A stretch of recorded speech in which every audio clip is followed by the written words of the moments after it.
আজ শেয়ার করব ডিমের অমলেটের দুর্দান্ত একটা রেসিপি, যেটা দিয়ে ভাত, রুটি, পরোটা, লুচি সমস্ত কিছুই খেতে লাগবে অসাধারণ। নমস্কার বন্ধুরা, শ্বশুর বোমা রান্নাঘর অ্যান্ড ব্লগ চ্যানেলে সকলকে স্বাগত।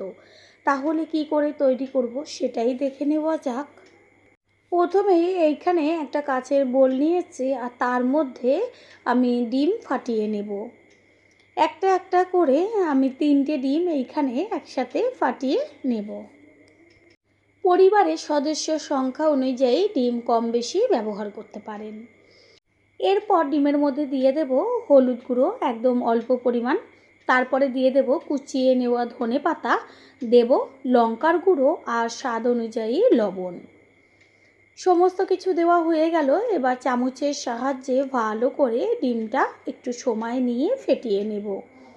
এইভাবে ফেটিয়ে নিয়ে আমি রেখে দেব।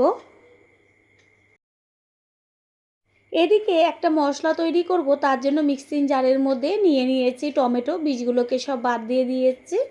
ঝালের জন্য দিচ্ছি কাঁচা পাকা লঙ্কা, যে যেমন ঝাল খাবেন সেই অনুযায়ী দেবেন। আর দিয়ে দেব বেশ কিছুটা পরিমাণ ধনেপাতা। এবার একসাথে পেস্ট করে নেব। গ্যাসের ওভেনে কড়াই বসিয়ে কড়াইয়ের মধ্যে দিয়ে দেব সর্ষের তেল। আর এইখানে সাদা তেলও ব্যবহার করতে পারেন, তবে সর্ষের তেলে ভীষণ টেস্টি হয়। ফোড়ন দিচ্ছি সাদা জিরে, গোটা গরম মশলা যেমন এলাচ, দারচিনি, লবঙ্গ আর জয়িত্রী এক টুকরো। ভালো করে ফোড়নটাকে ভেজে নেব। আর ফোড়নের থেকে সুন্দর একটা গন্ধ বেরোচ্ছে, এই সময় এর মধ্যে দিয়ে দেব কুচিয়ে নেওয়া পেঁয়াজ। আর এই রেসিপিতে পেঁয়াজের পরিমাণটা একটু বেশি ব্যবহার করলে ভীষণ টেস্টি হয় খেতে। পেঁয়াজটাকে ভালো করে তেলের মধ্যে ভেজে নেব।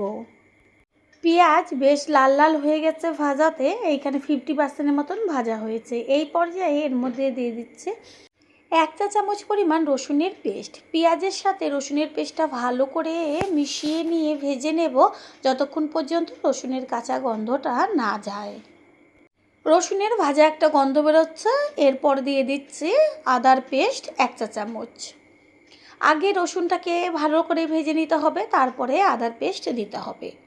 আলাদা আলাদা করে মশলাগুলো ব্যবহার করার কারণ হচ্ছে প্রত্যেকটা মশলারই আলাদা একটা গন্ধ থাকে।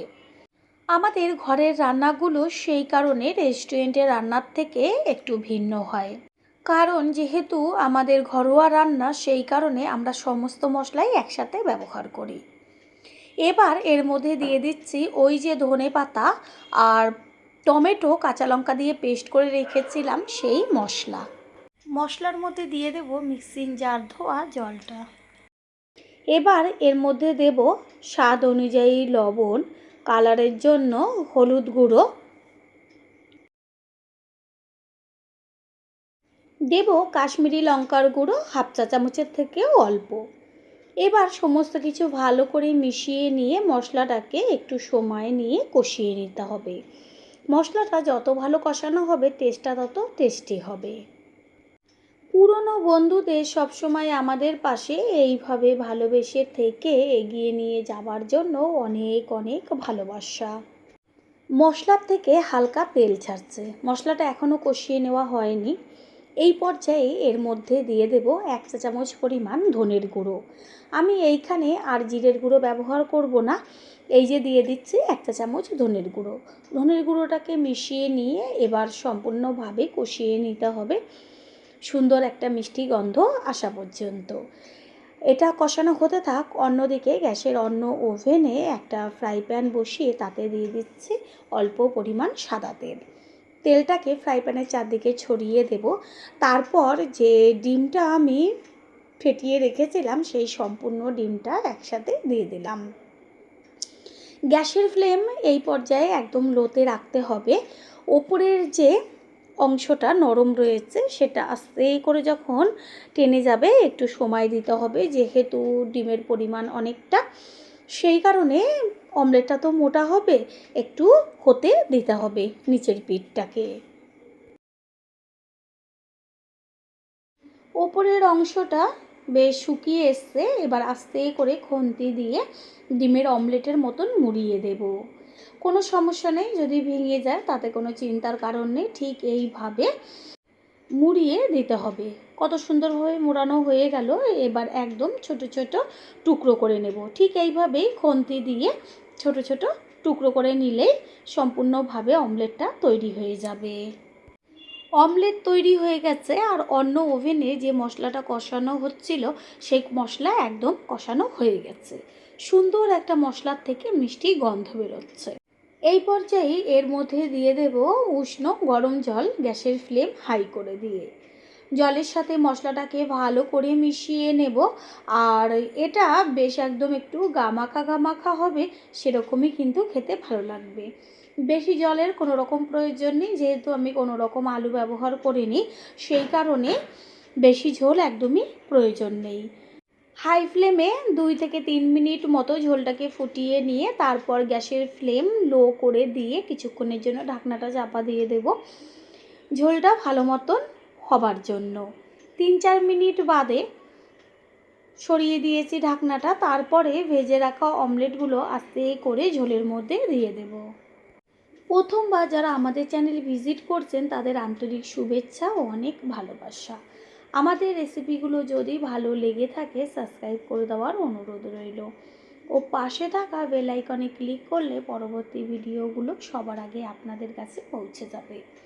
অমলেটগুলো দেওয়ার পরে একটু ঢাকনা চাপা দিয়ে দিয়েছিলাম, ঢাকনাটা সরিয়ে দিয়েছি। রেসিপি একদম তৈরি হয়ে গেছে। এতটুকু অবস্থাতেই গ্যাসটা অফ করে দিতে হবে, না হলে এটা যখন ঠান্ডা হবে আর একটু ঝোলটা বসে যাবে। বন্ধুরা, আপনারা যে যেইখান থেকে ভিডিওটি দেখছেন অবশ্যই কমেন্টের মাধ্যমে জানাবেন। আপনাদের ধন্যবাদ জানাতে পারলে সত্যিই আমরা ভীষণ ভীষণ আনন্দিত হব। আপনাদের করা কমেন্টসগুলো পেয়ে আমরা এতটাই উৎসাহিত হই পরের ভিডিওগুলো তৈরি করার জন্য। রেসিপি একদম তৈরি হয়ে গেছে। সবশেষে দিয়ে দিচ্ছে 1/2 চা চামচ পরিমাণ গরম মশলার গুঁড়ো।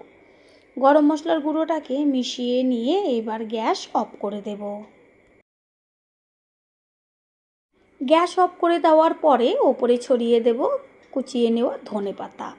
ধনেপাতাটা দেওয়ার পরে একটা ঢাকনা চাপা দিয়ে দেব। 5 মিনিট মতন রেস্টে রাখবো, আর 5 মিনিট বাদে ঢাকনাটাকে সরিয়ে দিয়ে সম্পূর্ণ লুকটা দেখিয়ে দিচ্ছি। এবার একটা পাত্রে তুলে নেব। তৈরি হয়ে গেল আজকের রেসিপি।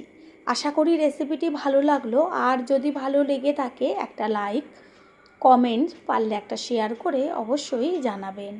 আপনাদের করা একটা লাইক ও লাইকের পাশে থাকা হাইপ আর একটা শেয়ার আমাদের কাছে অনেক অনেক গুরুত্বপূর্ণ। All friend, thanks for watching my video. আপনারা সকলে ভালো থাকবেন, সুস্থ থাকবেন। আবারও দেখা হবে অন্য কোনো রেসিপির এপিসোডে।